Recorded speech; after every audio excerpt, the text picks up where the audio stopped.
en Turquie. C'est pas aussi facile comme on pensait. Ouais.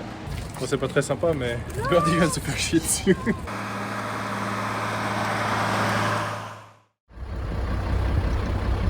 Alors Birdie est en train d'observer les flamants roses. Mais on est un peu loin malheureusement. Et ils sont en plein au milieu du lac. Où qu'on se positionne autour du lac, ça sera plus ou moins pareil. Heureusement on a les jumelles. Et juste avant, sur la route, on a croisé un Unimog. Et du coup, on s'est fait les appels de phare, on s'est arrêté. On a rencontré des Suisses en Unimog. Alors, on est tous les deux en train de faire marche arrière sur le bord de route. Eux aussi. Là, on a rencontré notre père, notre Unimog.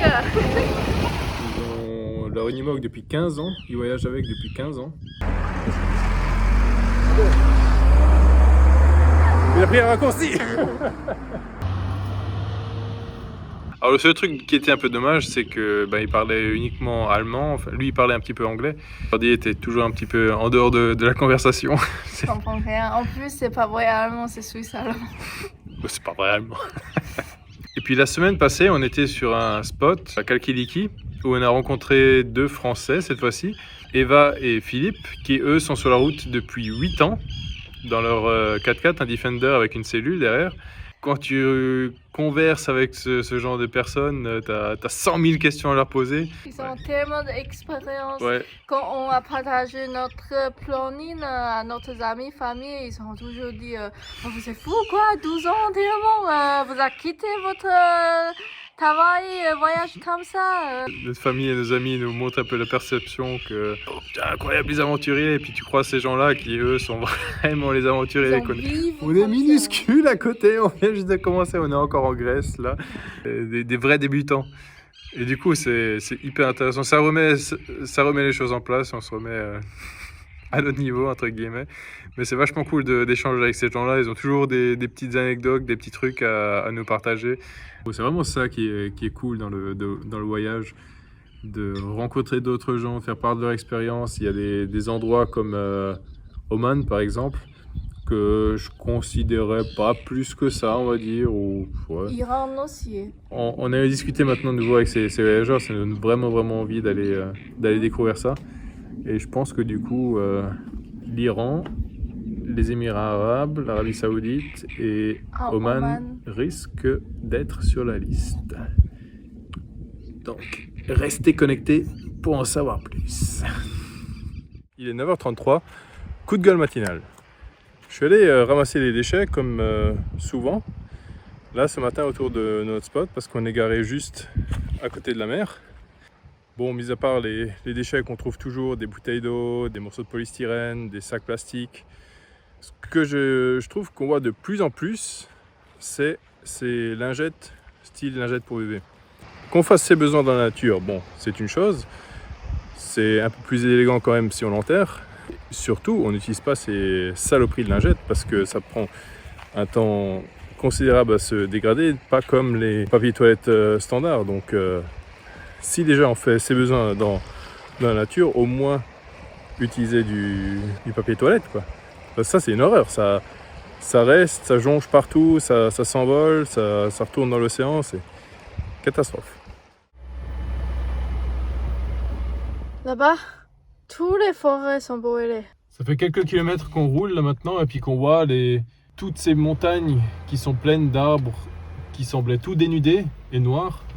Et en se rapprochant, on a vu qu'en fait, il y a tout qui a l'air d'avoir brûlé ici dans la région. On a vu des prés pleins d'oliviers. Là, je ne sais pas qu'est-ce que c'est comme type d'arbre. On a vu des endroits où il y avait des pins. Et je ne sais pas de quand ça date, mais en tout cas, il y a le vert qui commence à repousser. Donc, c'est pas de cette année, c'est peut-être seulement de l'an passé. Mais ce qui est très fort, c'est la puissance de la nature. Parce qu'on voit ces troncs noirs brûlés où il n'y a plus rien qui pousse dessus. Mais à la base, la vie qui ressurgit. Ça commence nous à repousser par le dessous. Mais ça va être terrible pour les gens qui vivent de ça, qui ont des fermes d'oliviers, tout ça ravagé en quelques heures par un feu, ça va être terrible. Et regarde, tous les montagnes on voit ici, c'est tout noir. Jusque là-bas derrière là. Ouais, là-bas derrière, donc il y a la mer là-bas derrière. Les 500 derniers mètres, c'est de nouveau, c'est encore vert. Mais sinon, tout ce qui est vers l'intérieur des terres, là, tout est brûlé. Alors, grand jour aujourd'hui. Donc, Milou est en train de se chauffer les articulations là derrière. Et nous, Et nous, on est prêts de y aller à Turquie. encore quelques kilomètres avant de sortir d'Europe, du continent européen. Ouais, Mais- seulement 1 heure. Maintenant, donc aujourd'hui, passage de frontière. On espère que tout va bien se passer. Moi, j'ai pas eu besoin de faire un visa parce que, en tant qu'Européen, Birdie a eu besoin de faire un visa Mais je fais e-visa, c'est facile, e-visa, mais en ligne. je Ouais. reste 30 jours, je besoin sortir une fois, et puis encore retourner pour 30 jours, encore sortir une fois comme ça. Ouais. Mais Ouais. finalement, nous devons pour rester 90 jours. Donc on verra un petit peu comment est-ce qu'on va se débrouiller pour pouvoir sortir après 30 jours. Mais bon, ça c'est dans presque un mois. Donc pour l'instant, Non, je sais pas. on va déjà essayer de rentrer en Turquie. Espérons sans encombre. Commencer à découvrir ce, je l'espère, merveilleux pays. En tout cas, on n'entend que du bien de la Turquie. Donc, On était une a hâte. fois à Istanbul pendant 4 jours, mais apparemment ça change beaucoup après le virus. ouais, apparemment, les prix ont vachement augmenté ces dernières années, surtout après le Covid. Donc, bon, on va voir, on va faire notre propre expérience. Ouais, et puis, gros programme aujourd'hui. C'est chercher le Kassim parce qu'on a besoin d'internet pour trouver un endroit pour travailler aussi. Ouais. Et puis remplir d'essence. Oui, on va devoir remettre un peu de carburant dans Milou et changer de l'argent aussi. Ouais. On va se mettre en route, direction la frontière. On est relativement proche. Là, on a passé à Alexandroupoli, je crois que ça s'appelle en Grèce. Ouais, on doit être à quelques dizaines de minutes de la frontière. Bon, on y va. Allez, on se retrouve plus tard. Espérons du côté turc. On est entre Turquie et Grèce. Ouais, on a passé le checkpoint Grèce. Maintenant, on va arriver en Turquie.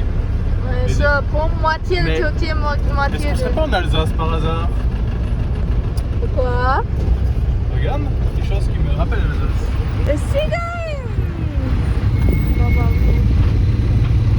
Bienvenue à... Turquie! On va bien le faire. Enfin, on est encore dans le no man's land, hein, c'est-à-dire qu'on n'a pas encore franchi la frontière. Mais peut-être qu'on roule déjà du côté turc. On va bien. Salut, Ok. On attend pour passer la douane.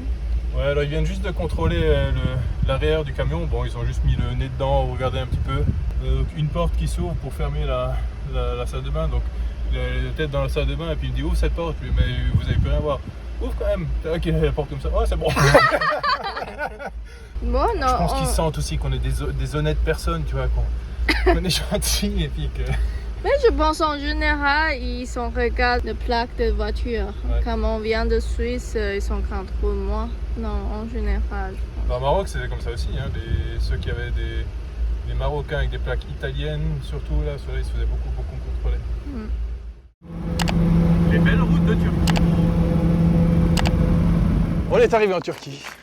Premier arrêt, première ville de Turquie. C'est pas pour visiter. Pour acheter toutes les affaires, on a besoin. Ouais, et surtout, essayer de trouver cette carte SIM. Et changer l'argent. Je pense que c'est vraiment les deux objectifs de la sortie. Là. Ça paraît être rien quand on est en métropole et puis qu'on a son forfait téléphonique, mais c'est vrai qu'à chaque fois qu'on change de pays, il faut toujours.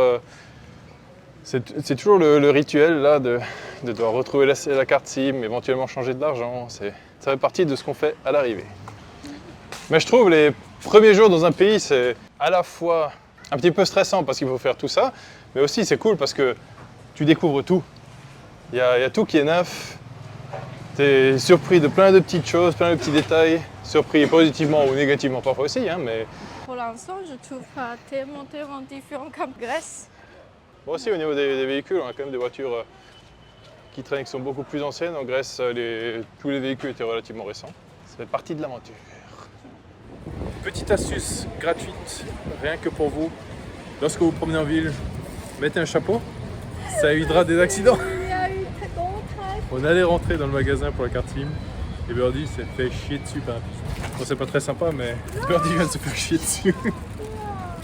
Et À mon avis, il s'est bien retenu, hein, parce que vu la tâche, ça fait quelques heures qu'il n'avait pas fait. Le premier jour en Turquie, c'est pas aussi facile comme on pensait. Ouais, alors déjà, la carte SIM, c'est hyper cher pour les touristes. Une carte SIM avec 50 GB, c'est vers 35 euros. Ouais, et ça, c'est vraiment le moins cher qu'on a trouvé. C'est vraiment spécifique aux touristes, hein. C'est des cartes paquet touristique, donc paquet pigeon. Hein.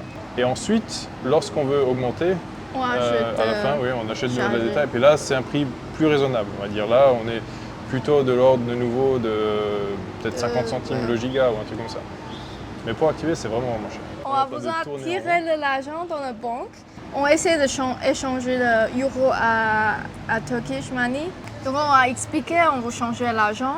Entre les deux banques, les deux gardiens qui nous proposaient, il faut pas y aller à la banque pour échanger parce que le prix c'est vraiment mal. Ouais. Il faut Ils prennent vraiment entrer ils prennent trop grosse commission. ouais, il faut y aller le magasin comme derrière de moi, Ouais.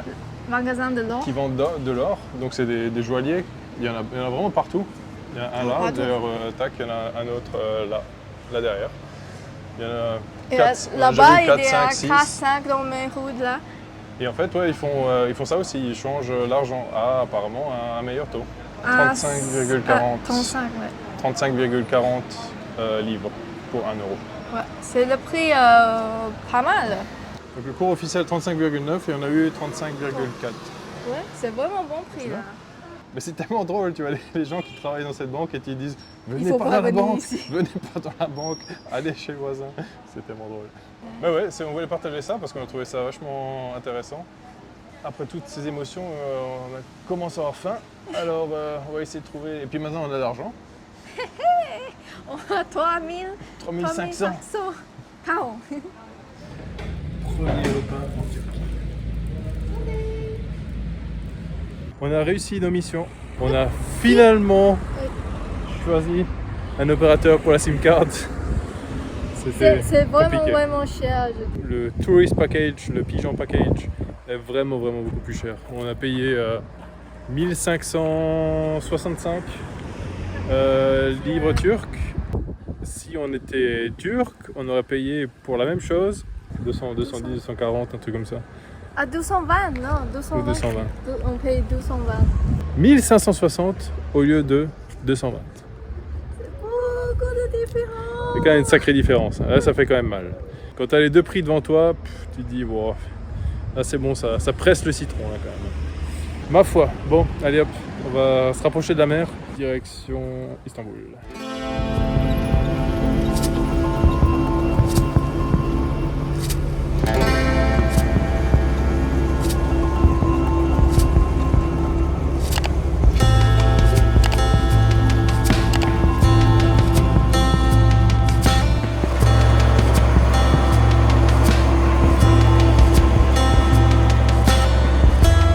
C'est un bel endroit pour passer notre première nuit en Turquie, qu'est-ce que tu penses?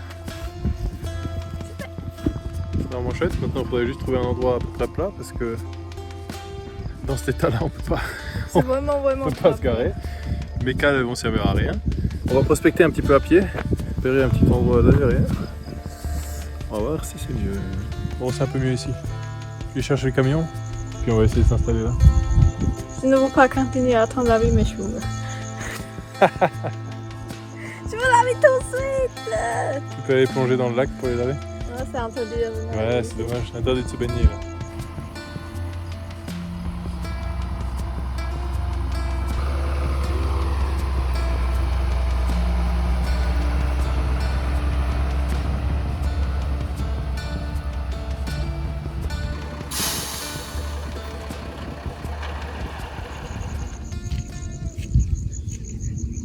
Vous entendez ce calme?